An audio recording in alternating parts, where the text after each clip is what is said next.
Alrighty, this is the story for Glimmer in particular, their little break prompt. I'm with the player here, and I'll be reading out the story and then asking them a little bit of questions in the end. Yeah, can't wait for that. This is a good story.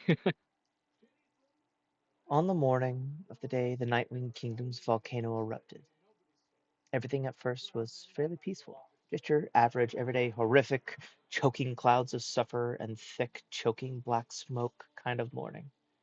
Nightrunner, Glimmer's mother, had been out for a while at this point, and been sent to deliver messages as she was one of the fastest in the entirety of the Nightwing Kingdom. In such a manner, she would be given some of the most delicate and damning information that could completely destroy the entire tribe. Currently, it had been 2 days since she had returned home from the last delivery she was given, leaving Glimmer with her father to suffer through his more amiable side. Suddenly, however, the volcano began to shake under their feet. But wasn't it not supposed to go off for another couple years or so? Nightrunner quickly began flying in, having only just gotten back into the Nightwing Kingdom. She looked around, screaming out at the top of her lungs, Glimmer! Glimmer, are you here? She looked around their spot they called home. Both her husband, Crescent, who was supposed to be looking after their daughter, and Glimmer herself wasn't there. Panic shot through her as she quickly began searching. Meanwhile, Glimmer was terrified. She had been kept with the rest of the Nightwing Dragonettes the entire night before, left there by her father so he could go off and do whatever it is that he did for the Queen. Her mother wasn't supposed to exactly find out, not that Glimmer knew. Her lungs were full of volcanic smog as she stumbled down a tunnel leading to fresh air, coughing and wheezing as she went. Crescent, on the other claw, was trying to find his way up from the dungeons through the chaos. This was a complete mess. First, his wife left on a job, and now this was happening? What about their daughter? How would he take care of that during an eruption? She would probably be dead right now if the eruption worsened, and from the sound of things, it was absolutely getting bad. Nightrunner continued to search, having been unable to find her at home where her father was supposed to have been keeping an eye on her, given that her cough was continuing to worsen. She rushed off at top speed to begin searching some of the other places that she knew Glimmer liked to be at. Speed is what she was good at, what she was known for. It had to be enough now. It just had to be. It was at this point that Nightrunner noticed that there were unfamiliar dragonettes helping others to the cave. If Glimmer was there, then good. But if not, then she couldn't stop searching. Not with the one thing that gave her life meaning, her own daughter. She couldn't stop until she knew for a fact that her daughter was safe. Glimmer finally managed to stumble her way outside, gasping and coughing, just in time, too, as the roof of the tunnel she'd just left collapsed. Startling her into running down the path in front of her, she was close to a few different dragons, but none seemed particularly interested in giving her any direction other than forward. Not that most of them cared in the first place, making sure that they were ahead of her at all times to save their own scales, and not caring about any other dragon but themselves. Deeper inside the volcano, Crescent finally gave up on finding her as yet another path outside collapsed nearby. He couldn't risk his own life too, especially not for something as frail as a dragonette in a volcano that was already as good as dead with a cough like hers. He pivoted and ran down another tunnel, knowing exactly where to go.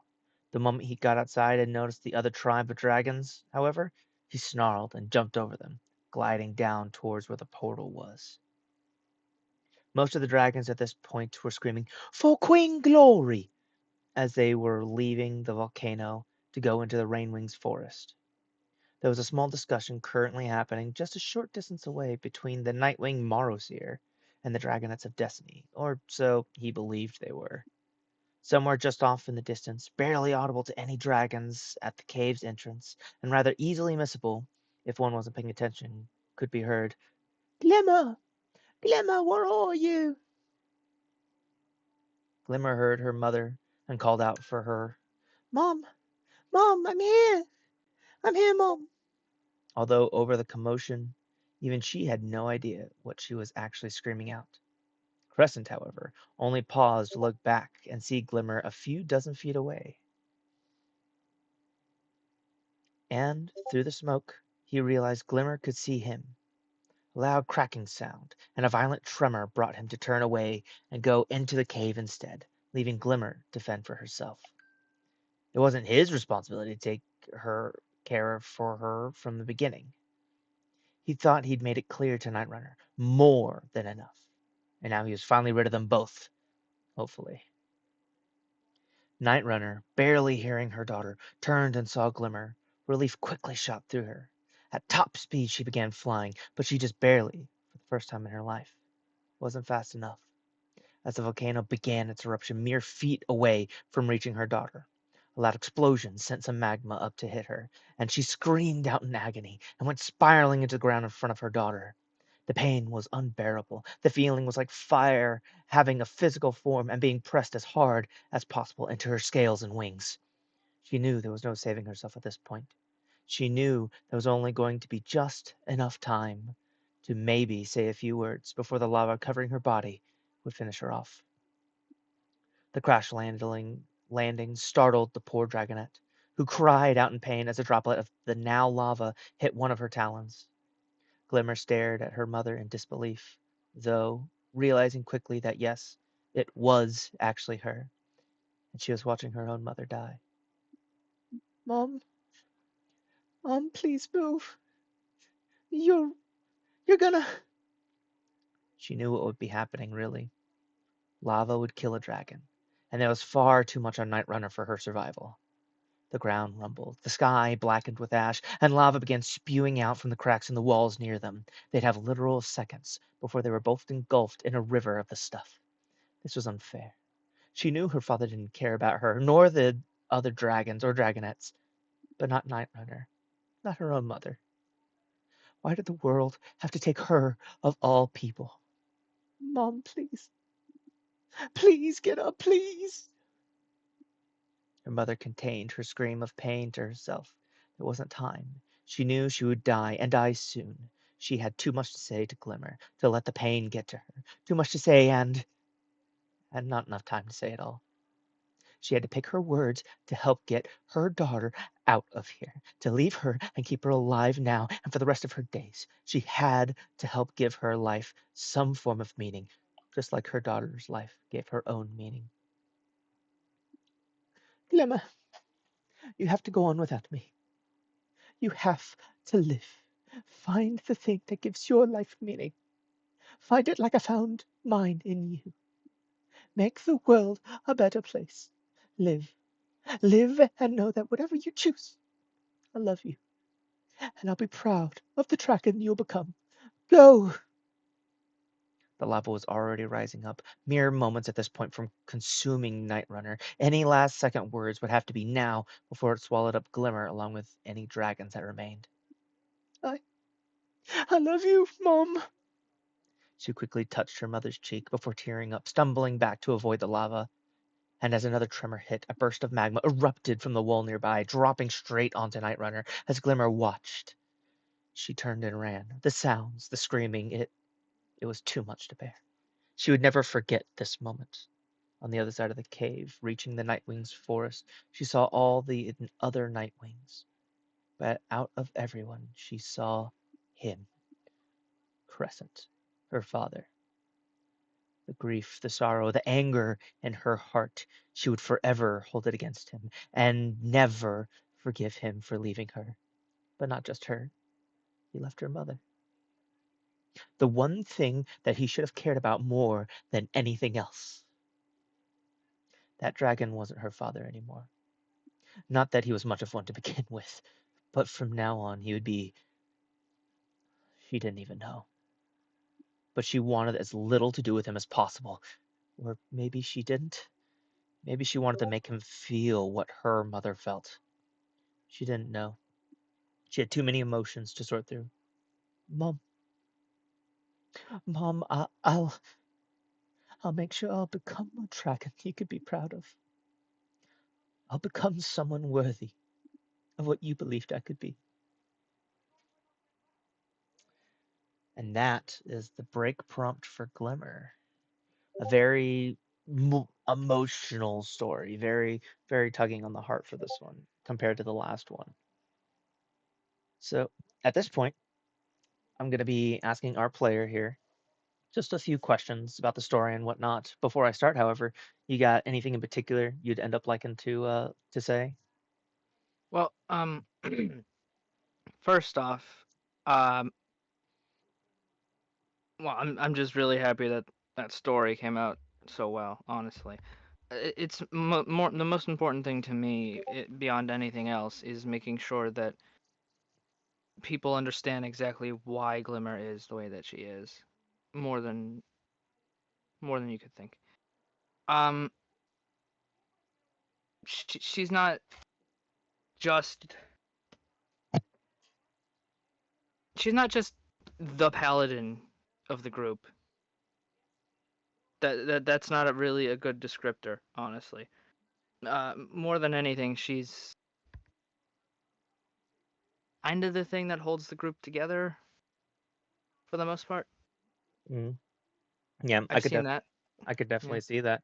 Uh, as far as that I've been able to see and kind of feel so far, Isopod is kind of the life of the party, kind of keeping everybody joyous and happy and whatnot. You're kind of more of the glue that I've seen, kind of holding everybody, not only necessarily accountable, but also kind of together and making sure that they're not too split up in things.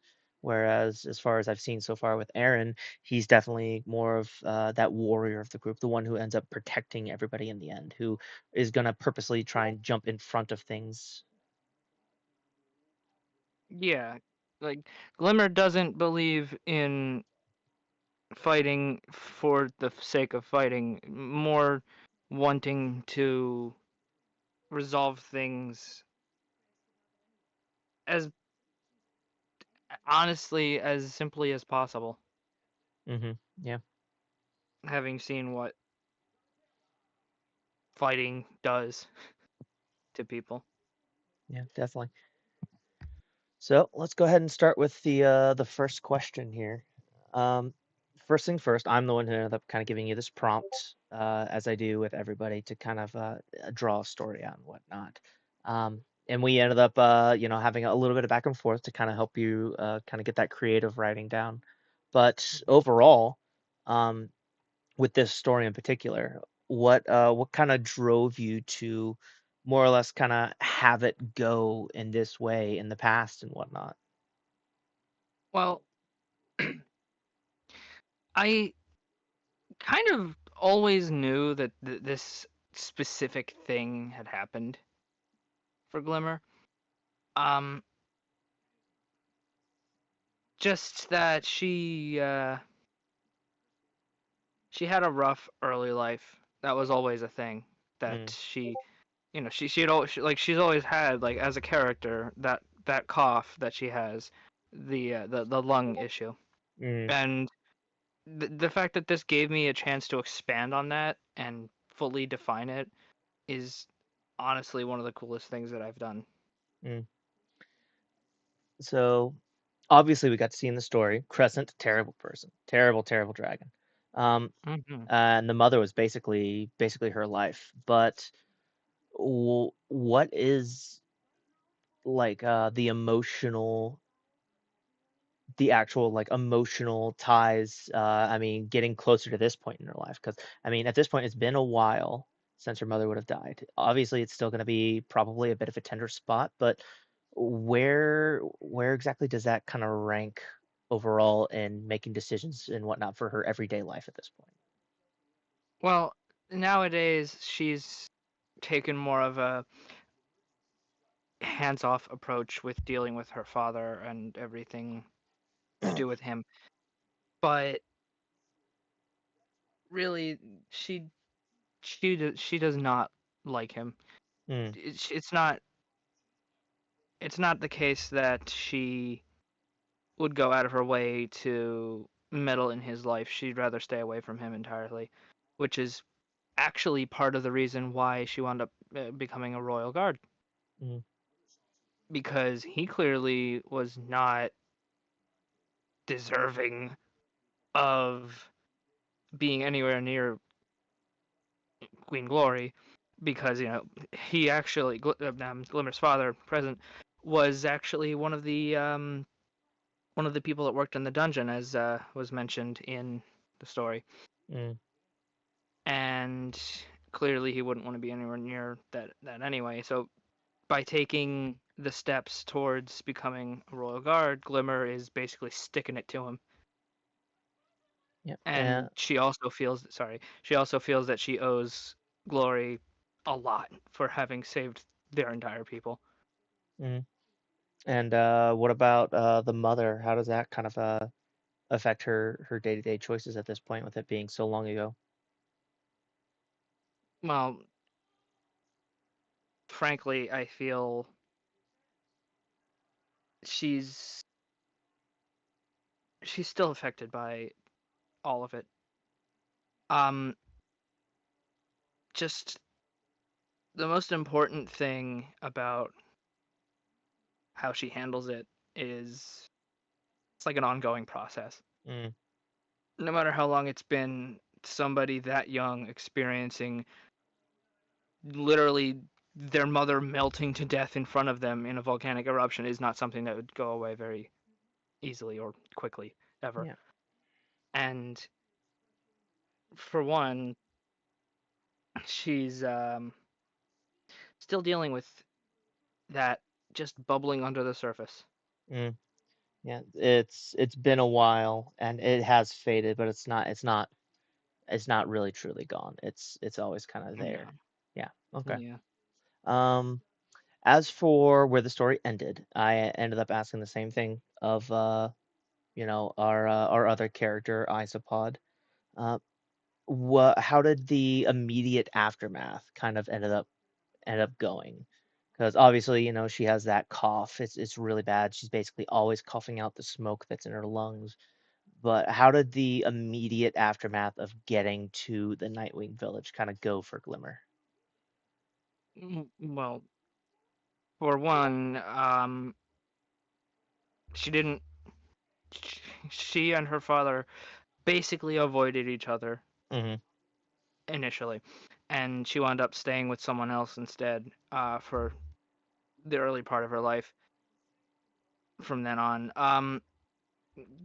down the line, she started working, training to be a royal guard. Still young at the time, and one important detail that I had come up with in a separate story together that I think I'd like to bring into this is she actually has a home that she was given by the queen in the Rainwing section of the rainforest. Yeah. She lives there. So at least later on in her life, not the earlier parts. Um so she spent most of her time away from her people past the earlier part of her life, Okay. but Uh, still working with them and for them. okay. The last couple of questions before we kind of move on to the ending. Um, Mhm. what is your character's current thoughts on the situation at hand at the current point in the campaign that you are?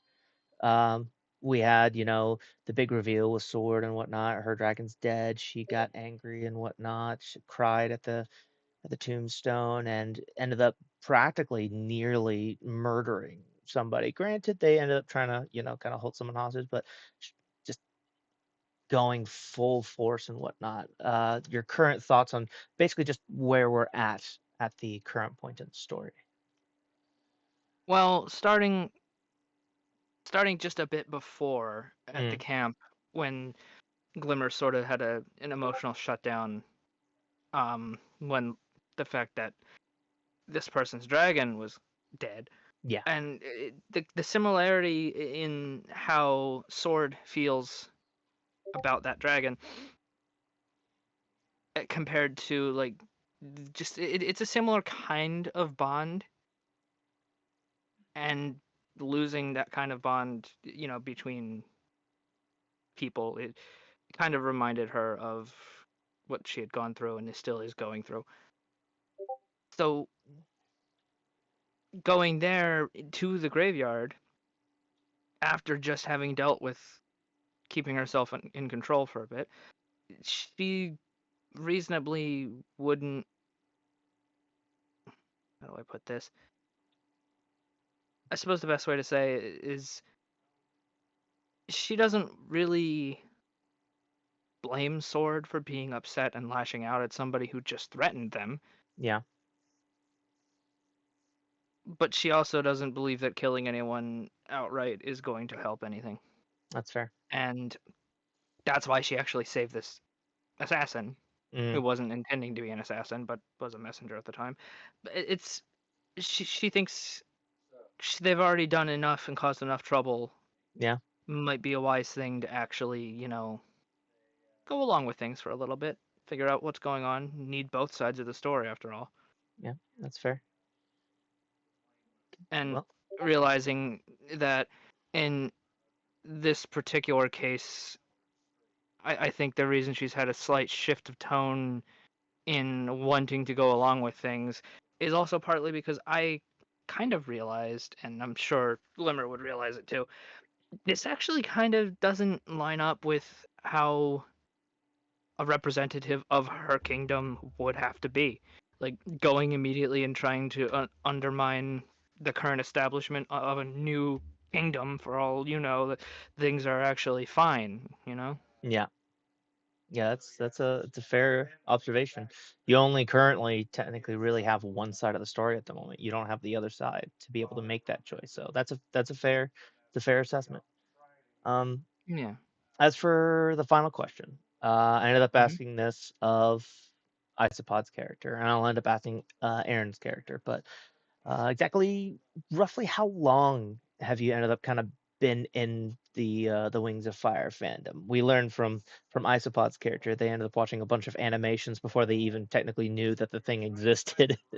um, I Yeah, I actually started really reading the books like the beginning of last year.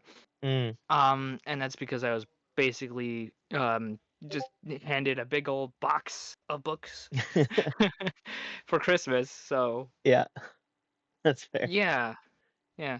And basically being shoved into it like, okay, fine. I guess you got me the books. I might as well read them. I kind of struggled initially in book 1. I Hmm. still think book 1 is, barring book 11, probably the slowest and most lackluster of the books. Hmm. Yeah. But at the same time, it kind of needed to be. And if it hadn't been, if it hadn't been for me being pushed into continuing, Hmm. would have been a different story. Would have probably Honestly, ended with that first yeah. book, more than likely. Yeah. I was in it was in part 1 of book 1, and I gave up. And then I got pushed into it again. And I'm like, fine, I'll finish this book and see where I stand. Like at that point, it's like it's just I'm happy for it. Mm. Yeah. Um, Now I will say what I said to you previously outside of these questions. I actually knew about the series without even knowing it for years. Uh, I knew I knew about Deathbringer. I knew about Darkstalker. I actually the scene from the Darkstalker book Yeah. that I don't want to get into the details of, but everyone knows what I'm talking about. I had actually read that when I was just I was on the internet at some point. I was reading it. I read it and was traumatized by it back at the time that it first came out, I believe. Uh, This but does not sound like the book for me. yeah, the thing is, I didn't that's the only part of the entire series that I had actually read, Yeah. and like that was when I came up to it, Hmm. I was like, holy balls, that's the scene. This is sounding familiar. It is, yeah. Yeah, for me, I ended up kind of getting into it completely randomly. Um, uh, Isopod's character kind of mentioned it to me. A few other people mentioned it here or there. Eventually, it got mentioned like one more time to me by another friend, and I was like, all right, you know what? Enough people have uh, m- kind of recommended it, so I'll check it out. And I happened to be passing by the book section over in Walmart, and I noticed they had the graphic novel for the very first Dragonette book. Uh, and I was like, oh, I'll grab it. And then I sent a picture, and they're like, oh, you got that version? No, go grab the real book. And I was like, we'll see how I like this first, and then I'll go grab the real book. But Yeah, the I ended up enjoying the graphic novel, and so look, I I'll caved. admit, yeah. I'll admit, yeah, that's basically my own reaction too when I found out that's what you had done. Yeah, um, it was you yeah, guys who were like, no. the graphic novels, ew. But I enjoyed it, and so I ended up going and grabbing the real book, and I ended up reading it, and I enjoyed it. I enjoyed it. I enjoyed Clay's perspective in the very beginning. I definitely agree with Yeah, you. It was a little slow, but it kind of needed to be to kind of really kind of set things up, get us it's introduced into establishing everything. e- establishing any world is initially slow, depending on how you handle it. Hmm. Especially one that it's like completely dissociated from reality, like dragons and stuff. You need to have a strong foundation. You can't just base it off of something that we already know and understand. Like, Hmm. I don't know. I can't think of an example, but you get the point. Yeah, I mean, two good examples. Same, completely same universe. Would be similarly to how Star Wars Episode 4 as well as Star Wars Episode 1 kind of was. They both kind of started off slow, but ended up kind of ramping up as time went on. And even Yeah. Lord of the Rings, if we wanted to get into the fantasy section of things, even Lord of the Rings, Fellowship of the Ring started off immediately kind of slow. There was some quick beat moments, just like there was in the book. But I mean, yeah, absolutely. Uh, Sometimes it doesn't always have to be, but a lot of the times you'll end up noticing that things kind of start off immediately slow to kind of build up and set things up, create the tension of and whatnot. So I definitely agree with you. I definitely agree with you there. It's a necessary evil, but it sucks that it had to be Clay of all people because Clay is just such a good character. Um, but yeah, that's about it. That's gonna be all the questions for this time. That's our little story and whatnot. You have any last little bit of things you want to say before I do a little bit of an outro? Well, I would like anybody watching to let me know anything they did and did not like about this video and all of the stuff so far about Glimmer. Yep. Just curious. Mhm. Yeah. Leave a comment in the videos, anybody watching, or come visit our live streams, talk to us directly. Um, if neither of those, we got the Discord. The link will be in the description for this video. You guys can end up checking that out. The link to the YouTube, if will also be there, but you'll technically already be watching that on YouTube. Um, as well as our Twitch will be available. So you can talk to us in quite a few different places. And I know my players will definitely be checking the comments on some of these videos. And Oh yeah. if you're in the Discord, you can end up asking around and whatnot. They'll probably end up talking to you. They're pretty cool people. But that that'll end up being it. Thank you guys for watching. Go ahead and leave a like, comment if you like, and check out our Discord. Love to end up hearing from you. But thank you all guys for watching. And thank you for being here. Of course.